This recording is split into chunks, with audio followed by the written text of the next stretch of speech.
Hello everyone and welcome back to GGRTD. Due to my unfortunately fragile immune system, I got slightly sick and was not able to record this as soon as I wanted to. I actually am still recovering from my cough right now, but I really could not wait to record this already. Hopefully I don't sound weird, but if I do, if I sound a little bit different, that is why. This video is also gonna be quite the long one, as covering this many episodes is something I have not yet done before. Nonetheless, I had quite a good time with this series and reviewing it, thus you can sit tight and enjoy as I discuss my findings. So let's get started, shall we?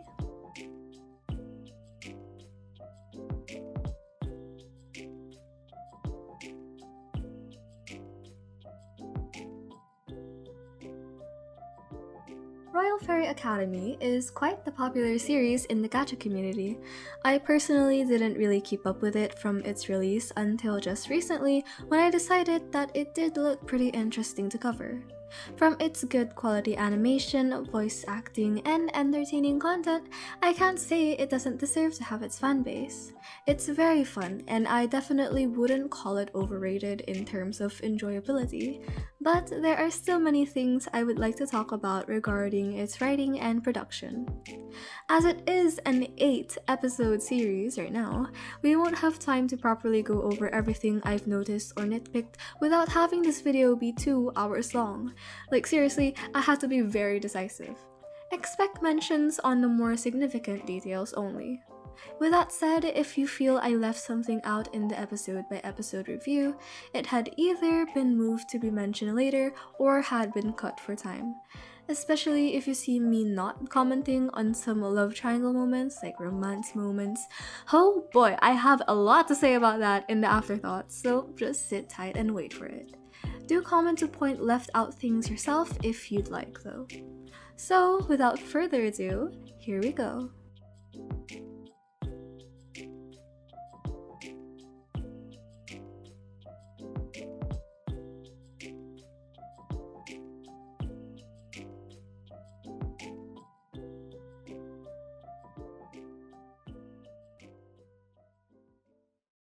Okay, so we've wrapped up with that part. Next one should be... wait, where are the rest of the pages? I swear I printed all of these out. I could get my laptop, but it's kind of a hassle. I probably put them somewhere. Okay, let me go get them. It's probably around here somewhere. Probably.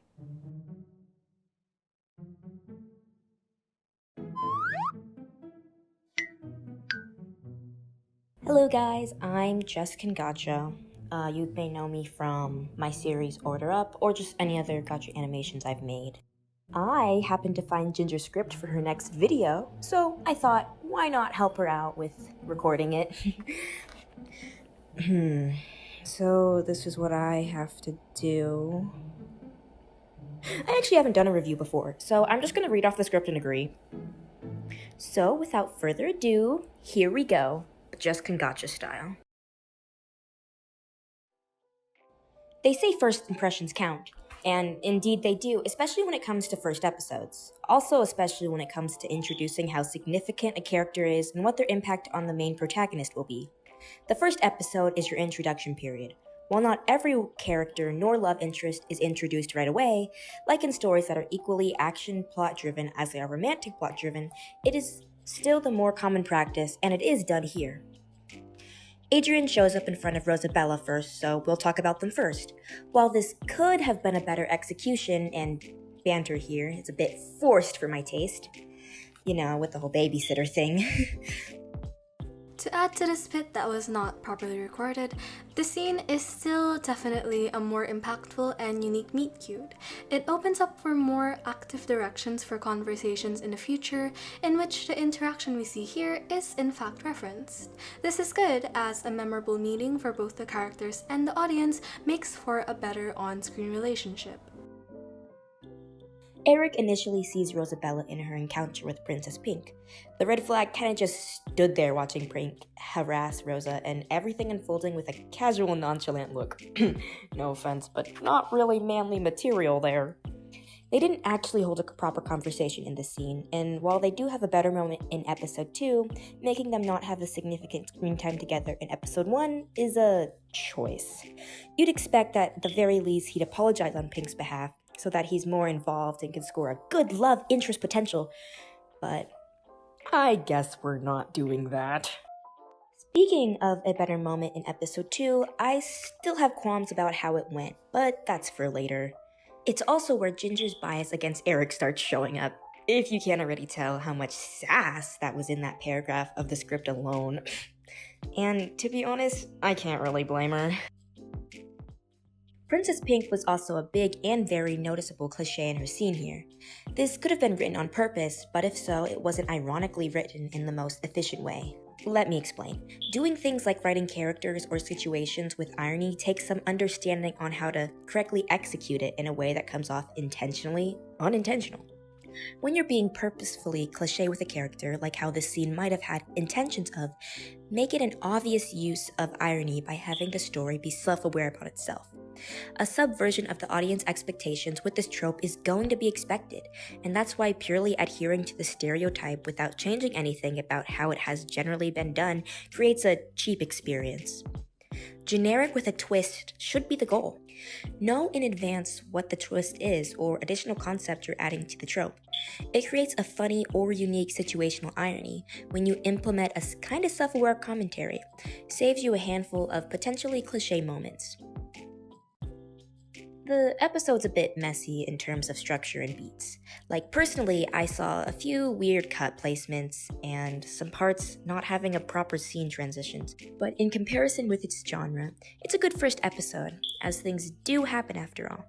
It's low-key the most boring out of all of them, though, after you've watched the whole thing. To its credit, it started gaining more and more exciting momentum after the first few episodes, so I wouldn't be too hard on it there. Better execution would have made it more memorable long term, but as a series starter, it works out and doesn't feel bad quality even looking back.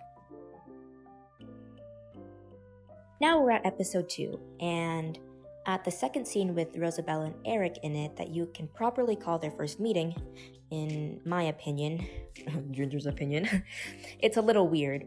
Not really making hearts flutter as much as it should be, and it's their least eventful interaction. Sure, Rosa was clearly love-struck and stuff, but honestly, again, not so productive. I find it weird how Maya and Eric are the ones holding the actual conversation, and the only development that we get is the information that Rosabella finds the guy attractive. It's giving insta-love, and I find that being way too easy, leading to me not being very interested in the two yet. It's also very convenient for him to be in the freaking canals next to the two people complaining about the noise in a public place, mind you. This guy needs to chill. And even after this, he doesn't even stick around and is magically back at the castle. Like, dude, what was the point of coming up to all the girls if you were just gonna leave anyway? At the very least, him finding the check on the ground gives purpose and direction for their next meeting. It is a similar thing to what I said about her meeting with Adrian, kinda more efficient even, and hey, Mr. Miracle is catchier and makes a lot more sense than Babysitter. Info dumping in this series has never really stood out to me as an issue. Or Ginger. I'm just here. Which I'm extremely glad about. It gives out its information during actually necessary scenes and doesn't overdo it. The show communicates the world building very simply in conversations though I'm sometimes feeling like maid and butler dialogue, which can be defined as having characters explain things to each other that they should already know, for the sole purpose of explaining things to the reader. Royale Fairy Academy does not often fall into this trap, but to give you an example of when it does, it happens in the scene which the king says a handful of things about their kingdom's history to Adrian and Pink. Definitely a simpler and more precise use of time than an info dump, but maid and butler-like dialogue can be rewritten into something more engaging, natural, and, well, less telly to the viewers. Make your lines count and watch out for moments like these in your own scripts. I will be doing that, thank you very much, Ginger. Mr. Miracle is back in the building and has more lines delivered. Again, man, I'm a lot more invested in Maya and Eric's dynamic here, just because she's so much more fun and, I don't know, actually talking. Rosabella. the third scene together, and the only thing I'm seeing from Rosabella is drool. Anyways, I've noticed a little pattern recently with the shows I've been covering, which is the secondary or best friend characters actually being the more fun or interesting than the lead girl. This situation is not as bad as the Stellar situation, as they contrasted way too much in that series. Maya is just as underdeveloped internally as Rosabella is, but at least she talks to Eric. Rosabella, do better. So, in these scenes, you can't help but be more drawn towards her. Maya doesn't go get so much screen time as Rosabella gets a mouth later in the episode, so it's not as noticeable, but I'm not digging the execution in this aspect for it. Okay, here, when was it ever stated in the story that Rosabella got admission to RFA? Did I miss a chapter? I also missed one too. I'm sure we're all aware that this is a pretty big opportunity for her, not letting us see her reaction and her dilemma about going or not. Leaving her mother as well is such a weird choice. And I don't think her mother gets mentioned in previous episodes, or if it is, it's very faint. That just seemed like such a big plot point, and for it to kind of be brushed away from the side, it's like, well, there goes motherly love. In flashbacks to when she says the strop is struggling, but proceeds to apparently have no second thoughts about pursuing this education that does not, in fact, pay. These are some giant plot holes. Not showing these important decisions for making character scenes is such a miss for developing her character. We missed out on seeing her express herself on what she cares about the most, and we missed out on a scene that could have connected us to her more. It says here that Ginger will cover the whole singing contest later, but since it's already on screen, I'm gonna share a few thoughts about it of my own that are just more technical side of things. The singing parts of these scenes felt way too long. When they sing their song, we get focused on the performance the whole time, no cuts to reactions of the audience like I'd expect there to be. I think having them perform for the whole minute makes sense, but kinda gets boring after a while of just watching them and only them. The animation's pretty beautiful, but I would love to see more of the reactions to the singing. I also think that their songs are not really contest material.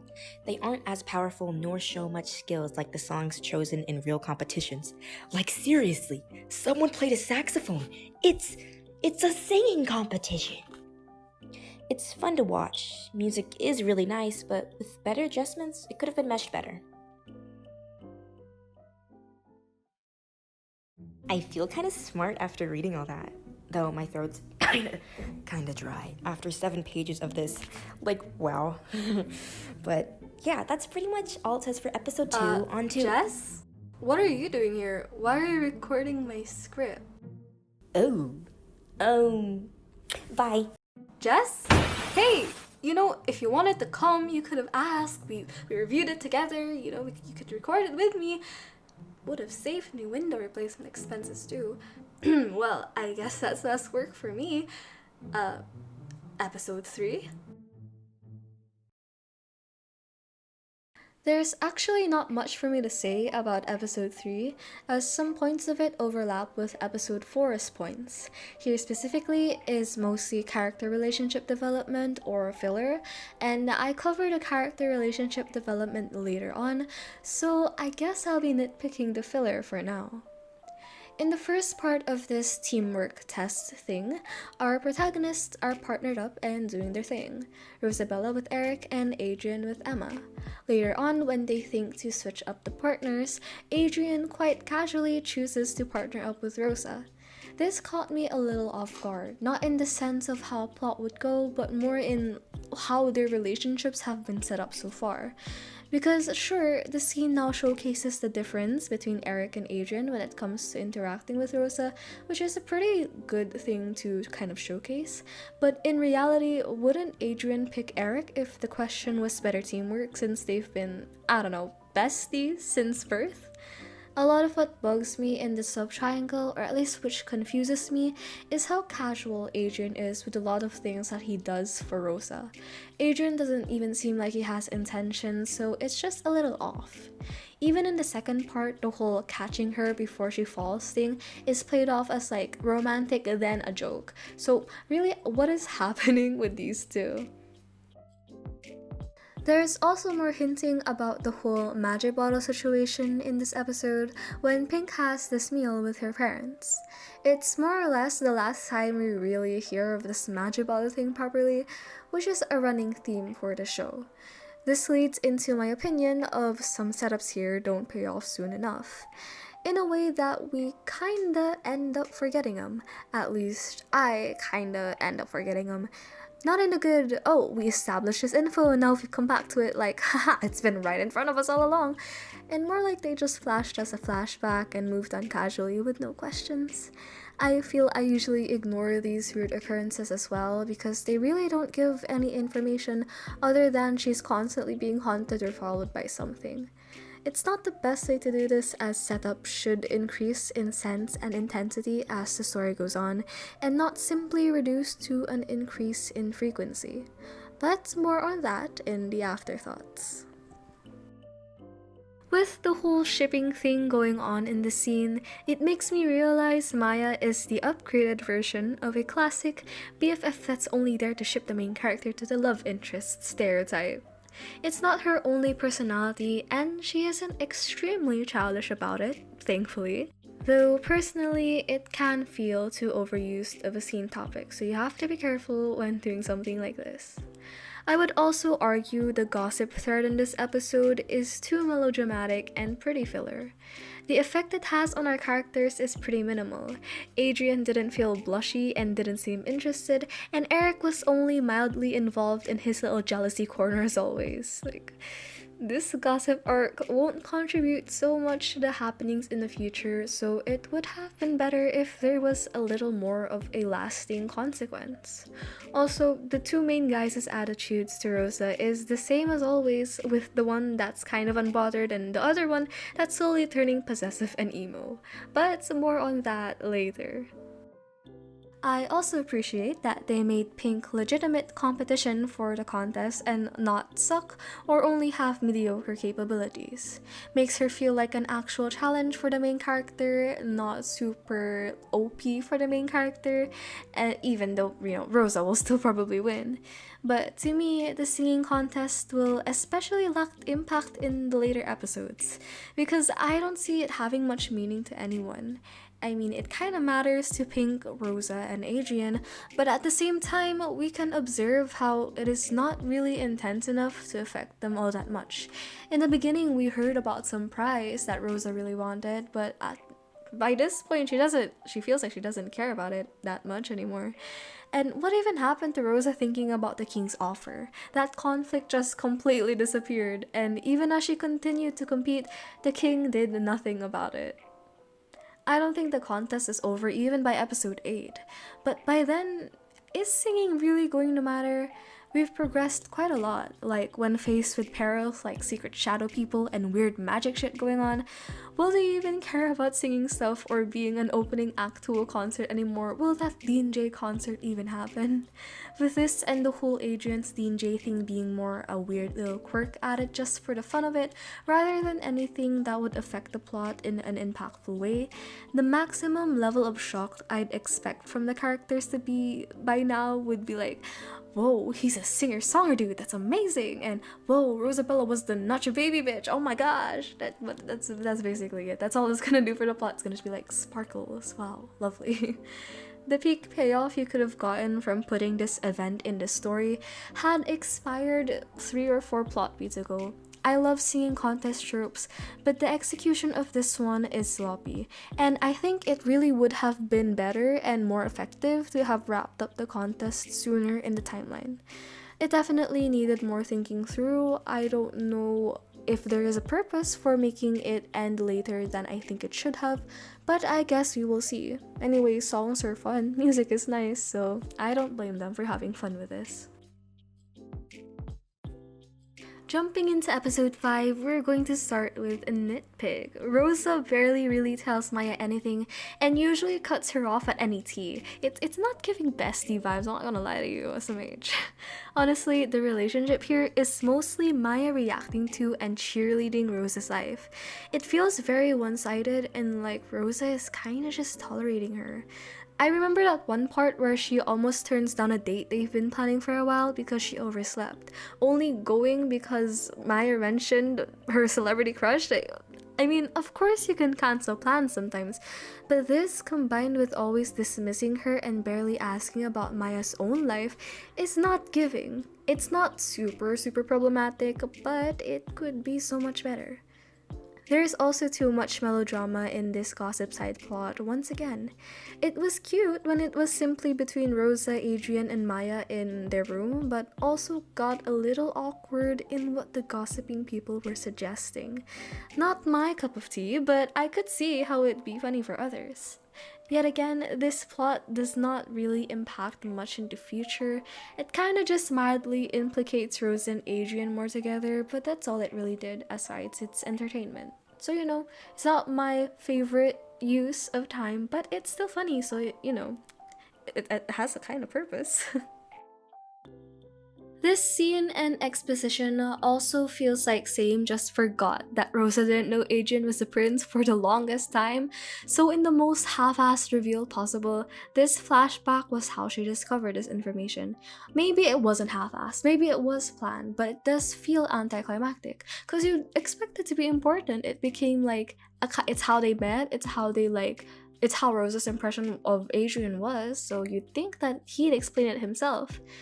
I swear, the fact she didn't know Adrian was a prince grew to become such an unimportant detail after, the second episode, that even I forgot she didn't know, even though that was their whole meet-cute situation. So yeah, the lack of follow-up to that is kinda weird. I did like the flashback because it gave more characterization and backstory for Pink.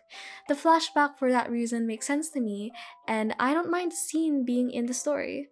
The only thing that irks me was that this casual, passing conversation was how Rosabella uncovered some relatively important information for development of a relationship, a friendship. It didn't even end up affecting her behavior or attitude towards Adrian anyway, so like I said, it's not really adding up together, the whole setting up things. It's like it was supposed to be killing two birds with one stone, but the other bird was already so injured and invisible that there's no more reason in killing it at that point. You just let it be. It's concerning, because we've been shown a lot of weird and unexplained stuff already, yet these kind of significant developmental reveals are handled a little poorly. It makes you wonder how well these setups are going to end up being executed, if the wait was even worth it, or if it's just going to feel anticlimactic and rushed again. I guess we'll have to wait and see. I wanna keep having hope because I just wanna feel like this is planned and this is written like decently. But even if it doesn't end up like that, there's not really much room for us to judge because it's entertaining at the very least. So more of that later. Oh, and welcome back to another episode of me and my vendetta against filler.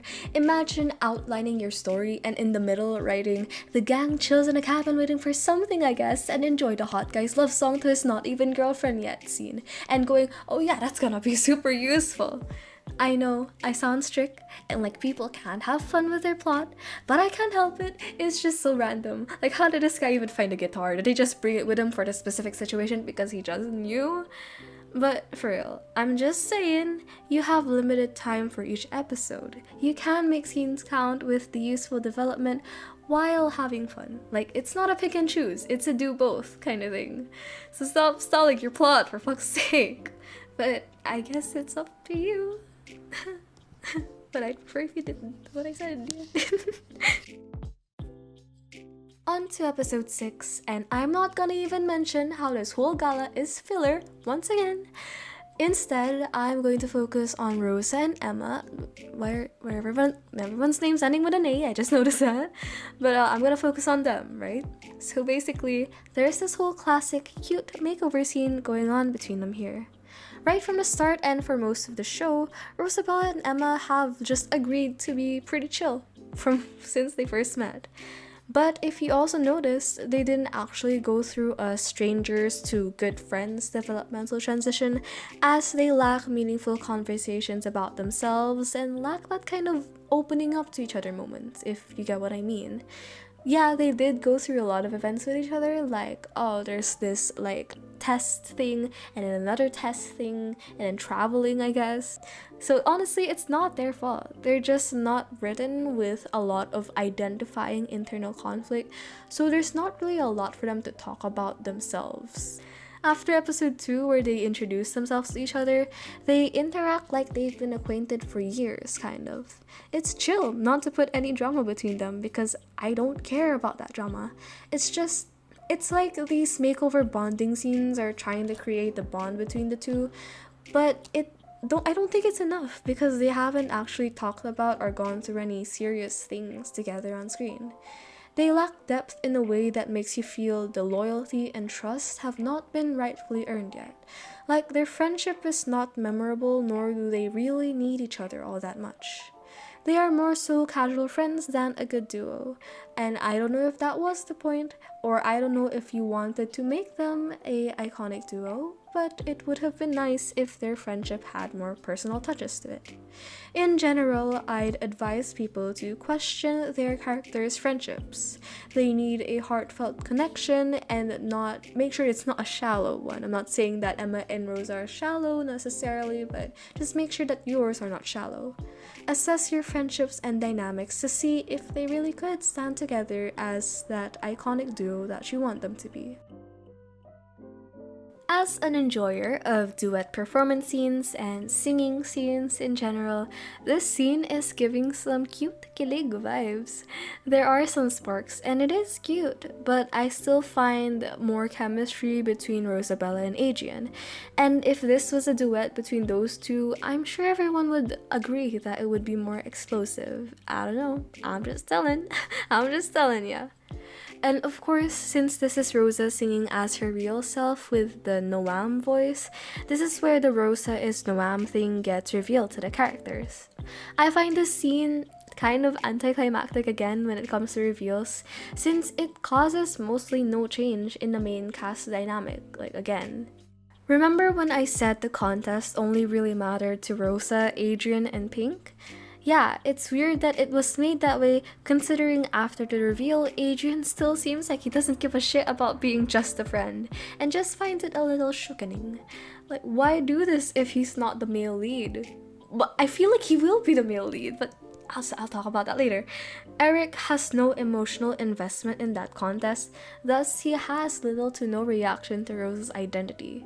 It adds more disconnect in the two's relationship in my opinion, because wasn't Rosa pretty interested in that contest? Eric should be interested too if he's interested in her, but I don't know. I don't know. An edit to this I would have made in terms of timeline to fix at least one of the problems is to group together the exam thing they just did with the finale of the contest, as well as the gala as like a after contest party. With a few edits, I'm sure it could have worked out, and the contest wouldn't lose significance, since if it's held a few more episodes in, it might sit awkwardly between the realer shit that starts going down. Some people might find this cute, but all I'm gonna say is consent, Eric, consent. Don't forget about consent. But for real, I talk about the dynamics of the trio so much more later, but in this episode especially, Eric acted like such an overbearing and possessive boyfriend. You haven't even confessed yet, give me a break! It's a little off-putting how he got mad at Adrian for that one scene. It's even more concerning how he goes from being so emo to being so cheesy. This guy got hit by some love bug or something, I swear. How has he fallen for this very average girl so hard? It's all preference, but I'd suggest taking care of how you write your love interests. Sometimes their actions are cute, sometimes a little toxic. Be realistic and not too cliche, please. Please make them normal. Make them normal. In episode 7, an emergency at home happens, and once again, it's Adrian that accompanies Rosa. A certain someone was too busy catching some Z's. SMH. As always, there's some cute conversation, then a comedic bit with this new king guy. I don't really know what to think about his character other than if he actually is a king or what. Though he also seems interested in Rosabella, considering he tells her they should hang out more later in the episode. First of all, how is Rosabella pulling all of these dudes? Second, it feels like either an addition to the love triangle or a replacement for Adrian, who is solidly keeping himself in the friend zone. It'd be nice to know more of why this person and his feelings are relevant, and also the whole deal with the reason King uses the emergency excuse to check in on her, something which gets wholly swept under the rug once he gets there, because once he gets back to his companion, all he's doing is kind of feeling blushy for Rosabella, which, okay, good for you, dude. But you know what? At least there's more of Maya and more reminders that Rosabella's past life does in fact contact her still, even though she doesn't contact them on her own will. Honestly, forgot about her past life, and Rosabella has also seemed to forget about the shop struggling problem she made a big deal about in the beginning, because there's no news about her shop or her mom at all. I am also getting sick of all of this cheese from Eric. Does he ever stop? This, oh, she was a bet / a deal I made thing is such a tired and toxic trope. Our Gen Z society would be like, girl, drop him, deserve, bitch, get out of here. What is revealing this supposed to achieve? That I should shit on Eric even more? Because I don't mind taking this evidence at all. But really, I don't know why we're adding more conflicts so out of the blue. Sure, he was being extra charming in his early scenes, but there was no shady business hinting. The kind of hinting, at least 1 or 2 hints like a look or a shady facial expression after a scene should have been added to make this whole bet thing, deal thing make sense. I'm sure setup is a doable concept for this series. There are the mysterious shadow things and magical curse things after all. Because foreshadowing doesn't end with big lore and plot things. Foreshadowing for characters and the developmental beats between them is needed too, so their stories go smoothly. So Rosabella also has her whole magical, powerful, special spotlight moment here, which I am going to nitpick. How the fuck did she even know she could do that in the first place? She was not surprised, and even after the events taken place, she didn't take a breather to be like, whoa, how did I do that? She did not bat an eye about it. Jesus, sis, do you know you're special already, or what? Because from what I know, this was supposed to be something hard, and you've been undermining yourself the whole time, or at least taking it. So what's up with her going up to it and knowing exactly how to do it? I'm not sure how this works, but it's given a bit plot devicey. I know she's a gardener, so doing weed shit makes sense, but man, if it was that easy, people wouldn't have made a big deal about it, and they could have just gotten some gardener to take care of it as soon as they saw it. It's just, the math ain't mathing, but it's okay. We are finally on to episode 8 now, and Eric's confession in this early scene is underwhelming. It was less Sparks-y, and it was more so awkward. That's not how it's supposed to be for main leads, right? All throughout this video, I've been slowly trying to convince everyone that he's not the main lead because it just doesn't feel right, okay? I'm convinced, okay? Also, Rosabella is putting him in the friend zone even though she's low-key been leading him on. No, not leading him on, more flirting, or at least she liked him. So is all of this just an excuse for them not to get into a relationship because the story says so? Or is she just afraid of commitment? Because same. Honestly, the moment Rosabella and Adrian had prior already beats theirs by a long shot, which is not a good sign for Eric, I'm not gonna lie. I'll say more later, but really, what is up with this love triangle? And up until this point, I've just kind of been rolling with all the classroom activities going on in the story and not nitpicking the things that happen in them. Unlike other Academy titled series, this series actually shows off academic shit that merits having the school's name in the title. Before I go continuing on with my original thought, let me explain to you why I think naming your series something something Academy or blah blah high is too impersonal. I'm sure a lot of people share the same opinion, but let me explain why it's just not the best thing to do.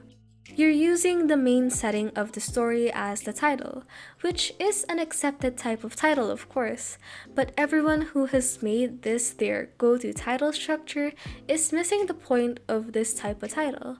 If it's literally just a setting and you're not even going to focus on the concept of the school you've made, then you're not doing it properly. Titles have to interest people. Utilize the potential of your title properly. Don't waste it with some random name. YouTuber Academy, that's a passable title as people would expect it to be all about YouTubers doing YouTuber shit. It's a curious concept. But if it's just some generic cool name like Magical Princess High, or maybe making the name of your random kingdom the title, it really won't be giving much information to the people who see the title. If the concept of the setting is prevalent and catching in its name, and you plan to explore the concepts within it with significance in the plot, go ahead and name it that way. But if not, if it's just some unrelated or unspecific proper noun, consider naming it something that does include your concept in the title. Just as an example, my fantasy thing is called Trinket Thieves. I'm not saying it's spectacular or whatever, but some points in the theories can already be communicated from it, such as, oh, it'll probably be some kind of adventure including heist stuff because of the thieves word, and hey, what are these trinket things that are most likely important because it's in the title? Other better names include titles like The Rabbit's Hole or Unbounded, very mystical and cool names that I can confirm for at least one of them do have a lot to do with their main concepts. So yes, that ends my little ramble about titling. On to the point that I was supposed to be talking about here. Now, this is called Royale Fairy Academy, and you'd say it's past my criteria of, oh, if you name it with something something academy, you better make sure to explore the concept of this academy. And you are right, it does explore the concept of this academy. But now another thing to ask is, are all of these side activities and exam things really something engaging us to the main plot? These activities promote more interaction between the characters, but so can a lot of other events that are related to the main plot. Not always do the characters need to be forced in a class together for them to form more of a bond. Taking out these interactions and comedy, if we focus on the pure information, efficiency, and plot driving power of these class scenes, they are very weak parts of the plot.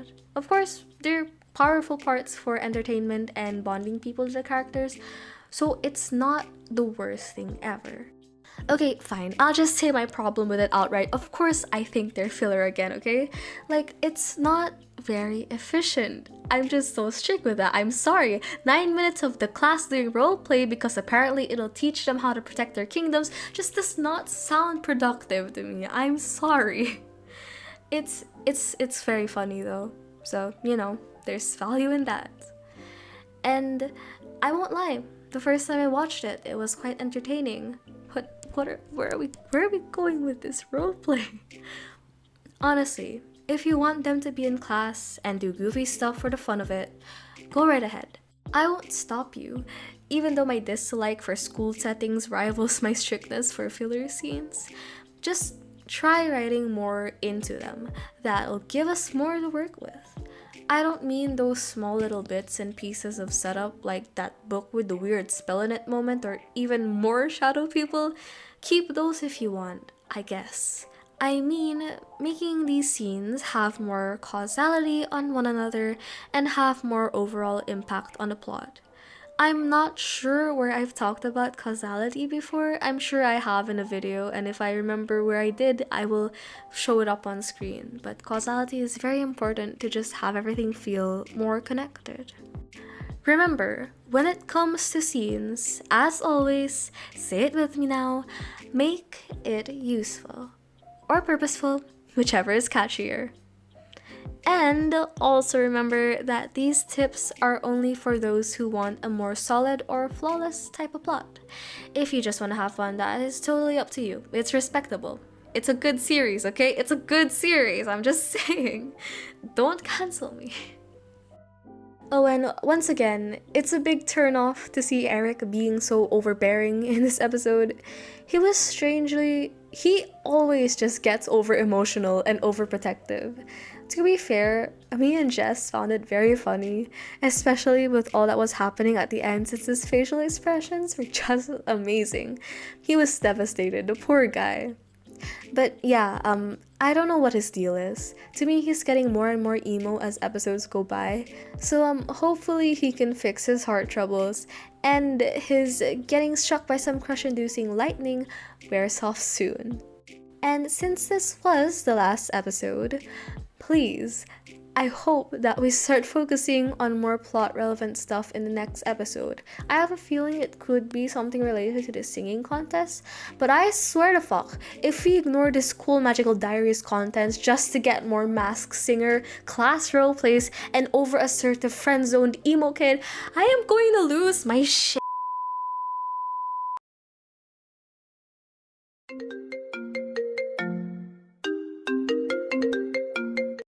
Hey, Jess, you really can be in the video if you want. You can say anything you want for the afterthoughts. Oh, really? I can? Well, there is something